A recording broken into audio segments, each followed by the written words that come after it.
Assalamualaikum Bre, selamat datang di sebuah zaman di mana relasi antar gender sekarang didefinisikan ulang.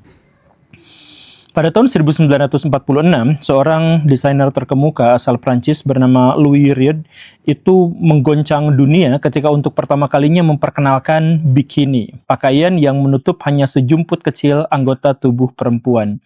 Ini didesain untuk outdoor, untuk aktivitas luar rumah. Maka dari itu banyak sekali orang-orang Prancis, banyak sekali perempuan-perempuan di sana yang marah bagaimana ceritanya perempuan justru malah disuruh mengenakan pakaian atau disarankan mengenakan pakaian seterbuka ini. Kok bisa, kok orang gila doang yang pakai pakaian ini? Saking kontroversinya sampai tidak ada seorang pun model yang mau mengenakannya di catwalk, dan akhirnya sang desainer menyewa seorang PSK untuk bisa berlenggak-lenggok di depan catwalk dengan bikininya itu. Pada waktu itu, pikiran dari orang-orang Eropa itu sederhana bahwa aktivitas seksual yang tidak diinginkan itu harus dicegah oleh kedua belah pihak. Kedua belah pihak, baik laki-laki maupun perempuan, bertanggung jawab atas apa yang mungkin terjadi kalau kecelakaan seksual itu terjadi. Jadi maksudnya laki-laki harus menjaga dirinya, menjaga pandangannya, dan menjaga agar dirinya tidak dikuasai oleh hasrat, sedangkan perempuan menjaga dirinya agar tidak memprovokasi laki-laki dengan pakaian-pakaian yang terbuka dan atau dengan perilaku-perilaku yang terbuka. Jadi dua-duanya mendapatkan tanggung jawab yang sama. Tetapi di era yang lebih aktual, nampaknya privilege perempuan itu ditambah, dan pada bagian ini maka seluruh tanggungan untuk menahan hasrat seksual hanya dibebankan kepada laki-laki, tidak kepada perempuan. Dalam artian, kalau ada relasi antara laki-laki dan perempuan, maka laki-laki harus menjaga dirinya sendiri, menjaga hawa nafsunya, menjaga matanya, dan menjaga perilakunya agar tidak melakukan hal-hal yang menyimpang. Sedangkan perempuan, dia diberikan kebebasan untuk berpakaian seterbuka dan seprovokasi apapun, berpenampilan seterbuka dan seprovokasi apapun.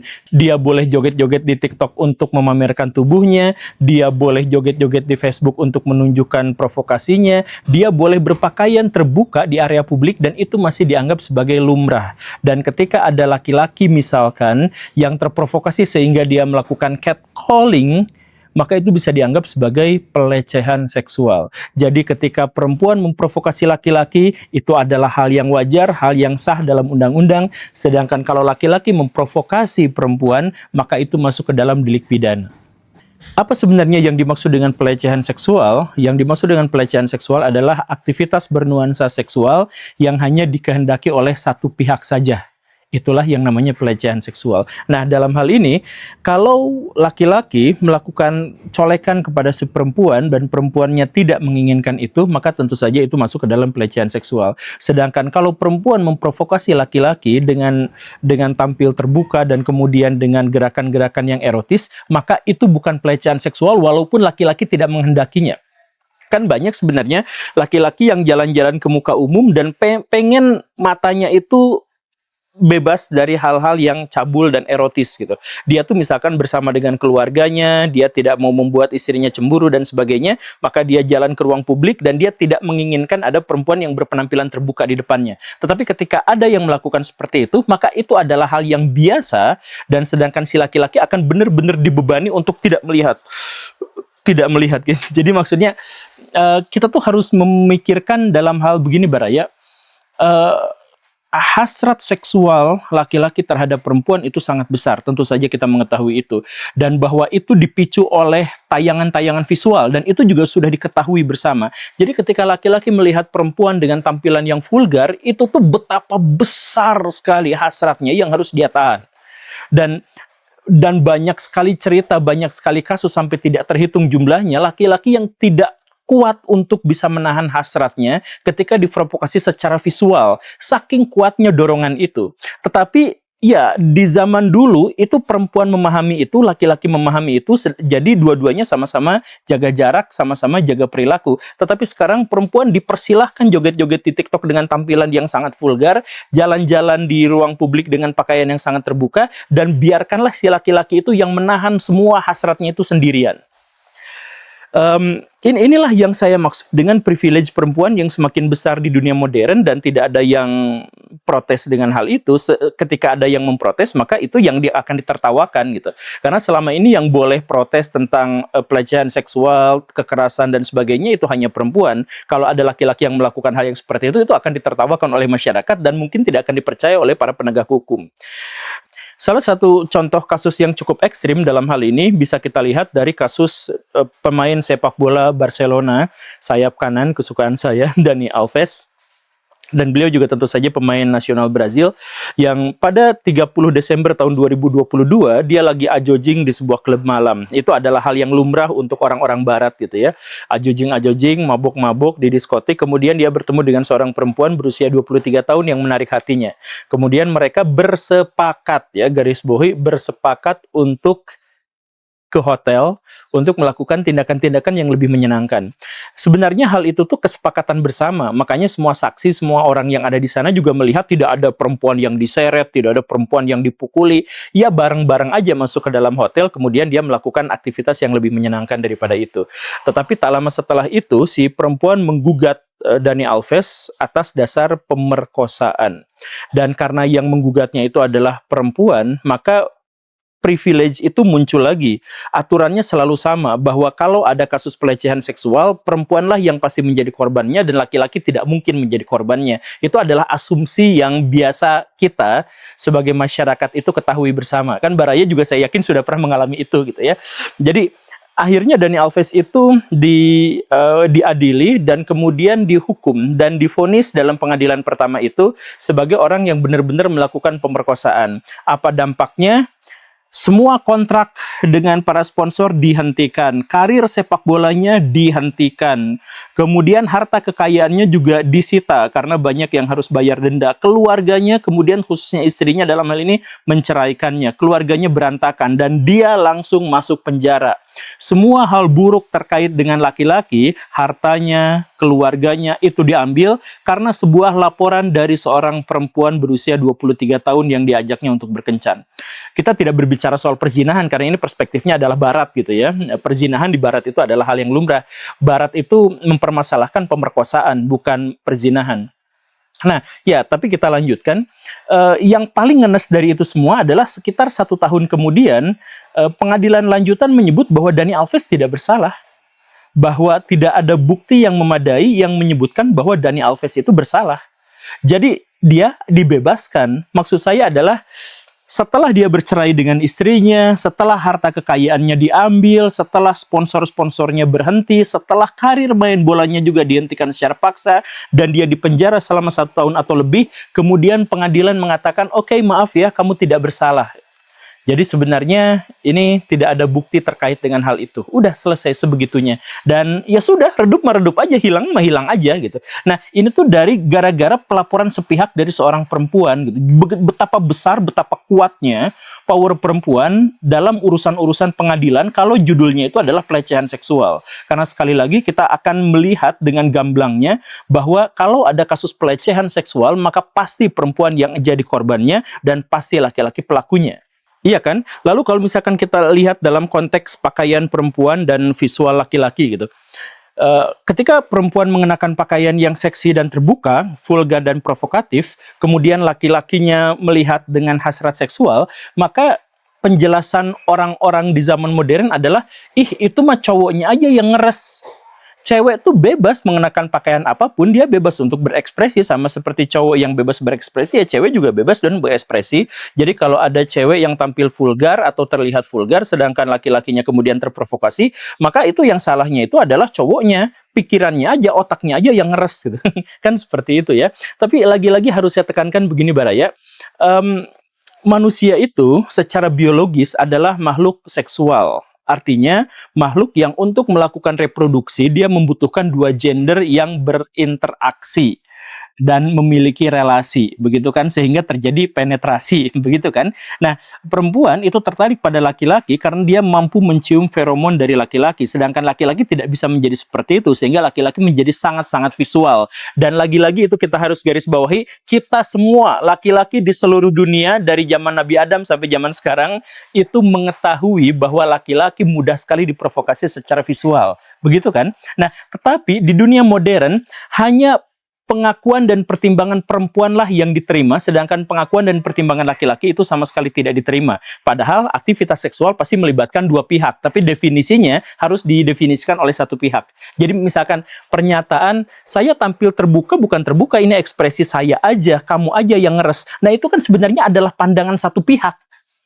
Itu bukan pandangan kedua belah pihak, itu pandangan POV dari perempuan. Kalau laki-laki tertarik sama saya, itu mah dianya aja yang ngeres gitu.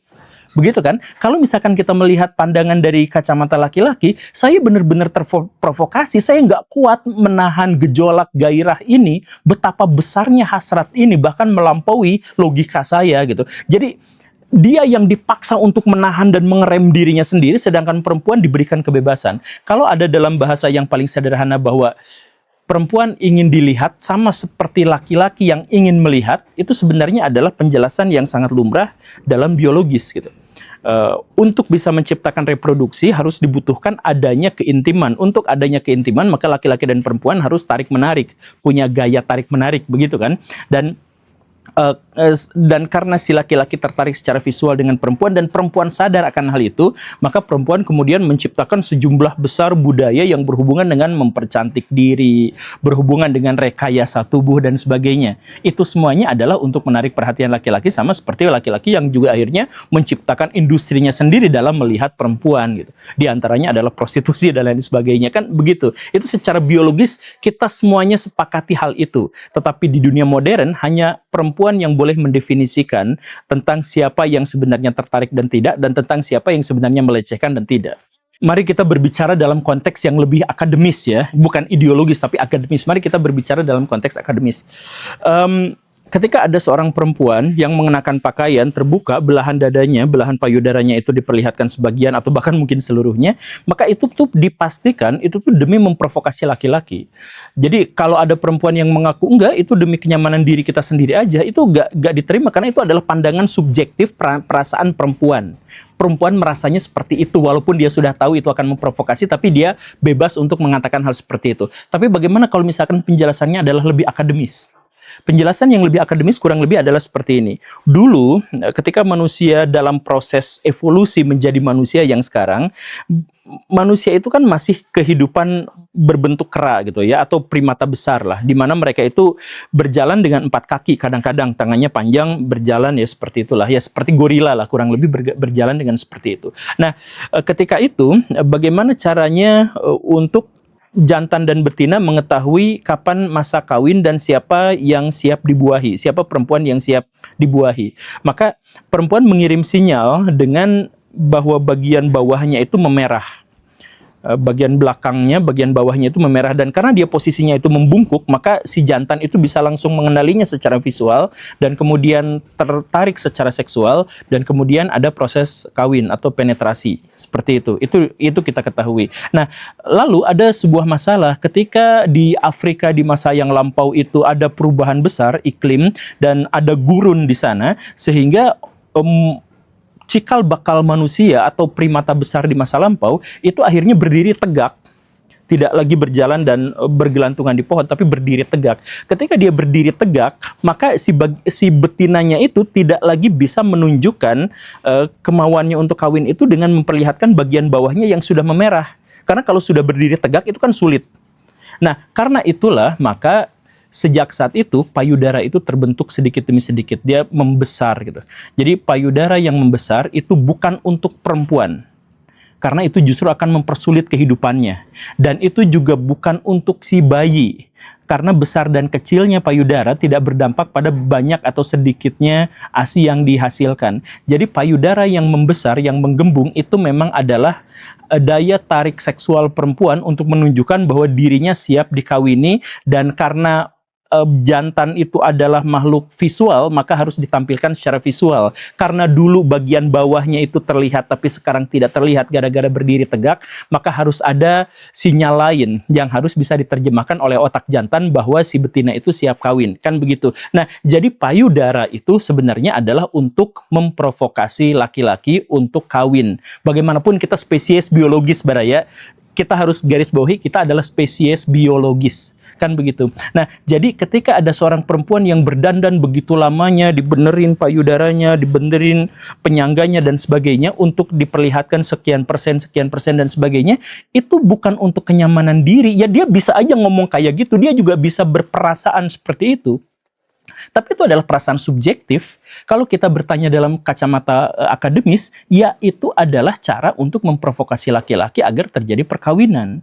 Nah, sekarang pertanyaan baliknya seperti yang tadi saya katakan, ketika laki-laki sekarang terprovokasi, tapi dia tidak boleh memprovokasi balik perempuan dalam nuansa seksual. Ketika laki-laki misalkan melihat itu dan kemudian dia melakukan catcalling, maka dia langsung akan dipidanakan. Sedangkan perempuan yang memprovokasi laki-laki dalam hal itu diabaikan biasa dan dianggap sebagai bagian dari norma sosial yang sudah beradaptasi. Saya pikir ini adalah privilege yang keterlaluan bagi perempuan dan akhirnya membebani laki-laki terlalu besar. Dan seperti yang saya bilang di awal, tidak akan ada banyak laki-laki yang akan mengeluhkan ketidakadilan ini. Karena memang masalah sosial kita itu adalah laki-laki harus menanggung segalanya dan perempuan harus diberikan privilege, harus diberikan keleluasaan yang lebih, diberikan poin yang lebih agar dia bisa setara dengan laki-laki. Begitu kan? Tapi bukan hanya itu, masalahnya bukan hanya juga masalah seksual. Privilege untuk perempuan itu juga terkait dengan masalah-masalah yang berhubungan dengan kekerasan seksual. Seperti yang saya katakan tadi, baik laki-laki maupun perempuan sebenarnya melakukan kekerasan fisik terhadap lawan jenis itu tuh lumrah dan sama seringnya. Jadi kalau Baraya misalkan melihat ada laki-laki yang menampar perempuan, itu perempuan menampar laki-laki, menggigiti, menyakar, memukul dan sebagainya, itu sama lumrahnya. Bahkan sebenarnya lebih banyak. Banyak laki-laki yang dicubitin, digamparin, cuma tapi dia nggak melawan sama sekali. Ketika Baraya melihat, saya ingat ada salah satu adegan film The Passenger yang perjalanan keluar angkasa itu. Itu kan ada sebuah adegan di mana laki-laki yang sedang tidur sama si perempuan itu diinjek-injek, digebukin, diinjek-injek, bahkan hampir dilinggis gitu. Dan si laki-lakinya cuman aduh tolong, ampun, jangan gitu, cuman gitu doang. Dan adegan berikutnya menunjukkan tidak ada konsekuensi apapun dari itu gitu. Tidak akan diperpanjang. Karena apa? Karena asumsinya adalah perempuan tidak akan bisa menyakiti laki-laki hanya dengan gerakan seperti itu. Tapi kalau laki-laki melakukan hal yang sama, itu impact-nya akan menjadi sangat mengerikan. Sehingga kekerasan laki-laki terhadap perempuan itu akan diabaikan. Laki-laki tidak akan melaporkan, dan seandainya laki-laki yang melaporkan, maka dia akan ditertawakan gitu kan. Dan pengadilan juga sepenuhnya akan mengabaikan. Tapi kalau perempuan yang misalkan dicubit sekali aja kemudian menunjukkan memarnya kepada pengadilan, maka si laki-lakinya yang bisa langsung dipidanakan. Nah begitu kan, ini bisa kita lihat dalam kasus yang sangat-sangat terkenal di tahun 2016-an. Baraya tentu saja mengetahui, karena ini adalah salah satu berita yang paling viral di Amerika Serikat, yaitu persidangan antara Amber Heard dengan Johnny Depp. Jadi tahun 2016 kan mereka tuh menikah, tetapi kemudian langsung bercerai. Atau ya perceraiannya terjadi tahun 2016 gitu. Dan perceraian itu melibatkan pelaporan Amber Heard karena dirinya merasa mendapatkan KDRT dari Johnny Depp, dan dia di pengadilan nangis-nangis, kemudian dia nulis di The Washington Post tentang bahwa dirinya adalah seorang perempuan, hanya perempuan yang menjadi korban KDRT dan dia tidak berdaya dan sebagainya dan sebagainya. Ini impactnya luar biasa Baraya. Disney langsung menghentikan kontrak dengan Johnny Depp. Jadi alasan kita tidak nonton Pirates of Caribbean yang selanjutnya itu kan gara-gara Disney langsung menghentikan kontraknya itu kan. Kemudian sponsor-sponsor juga menghentikan. Kemudian Johnny Depp itu langsung dihakimi oleh netizen, dihancurkan reputasinya, dihabiskan uangnya. Dan Amber Heard pada waktu itu juga nuntut sekian juta dolar karena telah melakukan KDRT pada dirinya, dan seterusnya dan seterusnya. Belakangan ketika Johnny Depp melawan, karena sebelumnya kan dia diam ya itulah masalahnya, laki-laki itu diam gitu ketika mendapatkan hal-hal semacam ini. Tapi ketika akhirnya dia bersuara, dia berbicara, dan kemudian pengadilan dilanjutkan, ada fakta-fakta baru yang mencengangkan bahwa sebenarnya lebih banyak Amber Heard yang melakukan kekerasan pada Johnny Depp daripada sebaliknya. Bahwa mereka sering bertengkar, tapi Amber Heard-nya lebih banyak melakukan kekerasan daripada Johnny Depp-nya. Bahkan ada sebuah rekaman, ini perkataan langsung dari Amber Heard yang nanti cek lagi, tapi kurang lebih kata-katanya adalah seperti ini. Ya memang gue yang mukulin elu, tapi siapa yang akan percaya kalau gue yang mukulin elu gitu.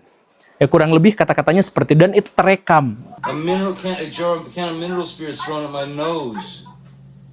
You can please tell people that it was a fair fight and see what the jury and judge think. Tell the world, Johnny. Tell them, Johnny Depp.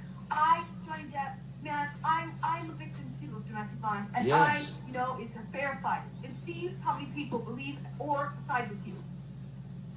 Dan akhirnya setelah pengadilan lanjutan itu menyebutkan bahwa ya Johnny Depp melakukan sedikit kekerasan dan itu harus didenda sedikit, sedangkan Amber Heard melakukan kekerasan yang jauh lebih banyak, jauh lebih fatal, termasuk juga menciptakan pencemaran nama baik dan seterusnya. Jadi pengadilan memutuskan Amber Heard yang bersalah dalam hal ini dan harus membayar denda yang sangat-sangat besar. Tapi balik lagi, pada waktu itu semua kontrak sudah kadung diputus. Disney akhirnya minta lagi sama Johnny Depp, kita balikan lagi yuk, kontraknya saya kembalikan, yuk main lagi di Pirates of Caribbean. Nggak bisa, nggak mau juga, dan akhirnya kita nggak bisa menonton film itu lagi. Karena dalam pandangan saya sih, Johnny Depp berperan sebagai Jack Sparrow itu adalah seperti Mr. Bean yang diperankan oleh Rowan Atkinson gitu. Jadi Mr. Bean tidak bisa diperankan oleh orang lain selain oleh Rowan gitu. Sama seperti Jack Sparrow tidak mungkin, saya pikir tidak mungkin digantikan oleh aktor yang lain gitu. Jadi akhirnya Johnny Depp-nya juga pundung, tidak mau ini lagi, ya sudah selesai. Jadi semuanya tuh berakhir dengan kekecewaan. Tapi intinya walaupun begitu, aktivis-aktivis feminis di Amerika Serikat masih menyebut bahwa Amber Heard itu adalah harus dibela karena dia adalah perempuan gitu. Jadi benar dan salah biasanya untuk sebagian kalangan feminis itu diukur dari apakah laki-laki atau perempuan gendernya itu gitu. Jadi walaupun salah ya kalau perempuan maka dia harus dibela karena dia adalah perempuan. Jadi dalam hal ini kita juga menemukan ada kebingungan di mana perempuan-perempuan biasanya menuntut independensi, tapi di sisi lain mereka juga menuntut agar negara dan pemerintah itu memberikan perlindungan lebih kepada perempuan. Jadi katanya di satu sisi pengen independen, tapi kemudian minta perlindungan, dan kemudian dia bilang, ya kami bisa hidup tanpa cowok kok, kami bisa hidup bla bla bla bla setelah diberikan perlindungan itu oleh negara gitu. Kita menemukan ada hak-hak untuk perempuan, kita ada feminis yang membela perempuan dan sebagainya, tapi kita tidak menemukan hal yang sama terjadi pada laki-laki. Karena apa? Ya karena kalau misalkan ada kekerasan, pasti laki-laki yang menjadi pelakunya dan perempuan pasti yang menjadi korbannya. Kalau ada pelecehan seksual, pasti perempuan yang menjadi korbannya dan laki-laki yang menjadi ini dan sebagainya. Kalau Baraya misalkan melihat ada sejumlah video-video misalkan di tempat-tempat mesum yang seperti itu, di mana perempuan melakukan pelecehan terhadap laki-laki, tapi laki-lakinya ya santuy-santuy aja karena itu dianggap sebagai sesuatu yang lumrah dan menyenangkan begitu. Baraya tentu saja mengingat misalkan di YouTube kemarin dulu tuh ada konten kreator perempuan yang ngeprank gitu. Ngeprank itu dengan cara mendekatkan atau bahkan menempelkan bagian payudaranya itu kepada laki-laki random, pada laki-laki tidak dikenal gitu. Nanya alamat kemudian yang seperti itu gitu. Nah, ini kan sebenarnya harus kita pahami sebagai pelecehan seksual karena laki-laki tidak menginginkan itu di situ. Kadang-kadang juga di situ ada keluarganya, ada pacarnya, ada istrinya yang merasa sangat keberatan dengan itu. Tetapi ada nggak gugatan pelecehan seksual di sana? Nggak ada. Ya karena apa? Karena balik lagi, kita tuh menerima sebuah privilege yang jelas. Kalau misalkan ada pelecehan, pasti perempuan yang menjadi korbannya. Saya tidak akan mengabaikan bahwa laki-laki banyak melakukan pelecehan terhadap perempuan. Saya tidak akan mengabaikan itu, Baraya. Saya juga tidak mengabaikan bahwa laki-laki banyak melakukan kekerasan terhadap perempuan dan biasanya memang lebih fatal. Itu juga saya bersepakat atas hal itu gitu. Cuman maksud saya adalah ini nampaknya adalah kita harus tinjau ulang karena di dunia modern ada banyak perubahan-perubahan dalam norma-norma dan aturan-aturan kita yang memberikan keleluasaan yang lebih besar terhadap perempuan, tetapi cukup membingungkan gitu. Ada perempuan di zaman dulu misalkan menginginkan agar toilet laki-laki dan toilet perempuan itu dipisah agar perempuan lebih leluasa dalam beraktivitas di sana. Tapi sekarang di dunia modern, laki-laki dan perempuan itu harus ada dalam WC yang sama karena kalau pemisahan berarti itu ada diskriminasi gitu. Nah, yang menginginkan WC terpisah dan yang menginginkan WC bersatu itu dua-duanya adalah perempuan. Cowok sumpah santuy Mau disatuin seneng, mau dipisahin juga gak apa-apa, gak pernah ada masalah. Tapi yang sekarang bersengketanya adalah perempuan, tapi yang disalahin pasti laki-laki. Laki-laki selalu salah gitu. Bener gak? Atau misalkan sekarang ada gerbong khusus perempuan. Misalkan begitu ya. Siapa yang meminta gerbong khusus perempuan adalah perempuan. Tapi ada juga feminis-feminis yang mengatakan gerbong khusus perempuan itu berarti adalah mendiskriminasi perempuan, menganggapnya sebagai alienasi dan sebagainya, sehingga harus disatukan. Itu juga perempuan yang minta seperti itu. Tapi akan laki-laki yang disalahkan. Ketika ada misalkan perempuan yang menjajakan dirinya di OnlyFans misalkan, atau di micet dan sebagainya, laki-laki itu nggak pernah keberatan dengan itu. Mau dia menjajakan di micet boleh, mau enggak juga gak jadi masalah, silahkan aja. Yang berdebat itu siapa? Yang berdebat itu perempuan. Ada yang mengatakan bahwa aktivitas seksual atau prostitusi itu adalah menjatuhkan harkat martabat perempuan. Ada feminis yang mengatakan seperti itu. Ada feminis yang mengatakan sebaliknya, bahwa prostitusi adalah hak asasi dari setiap perempuan, sehingga perempuan bebas untuk melakukan apa yang dia mau, termasuk dalam bekerja, termasuk dalam mengeksploitasi tubuhnya sendiri. Itu adalah haknya dia gitu. Nah, yang berdebat itu perempuan. Tapi kita selalu laki-laki yang disalahkan atas hal itu gitu. Jadi ya makanya ini harusnya menjadi sebuah diskursus yang lebih besar gitu. Ini seharusnya menjadi sebuah bahan diskusi yang lebih besar. Bukan berarti saya mengajukan hal yang benar gitu. Tetapi ini adalah sesuatu yang harus kita diskusikan sama-sama, karena kita tidak maulah kejadian seperti Korea, misalkan Korea Selatan gitu ya, di mana gender di sana berperang satu sama lain dan akhirnya negaranya sendiri yang OTW bangkrut gitu. Nah, itu saja Baraya, terima kasih karena sudah menyimak. Saya Guru Gembul pamit. Assalamualaikum warahmatullahi wabarakatuh. BTW saya bukan misogenis sih.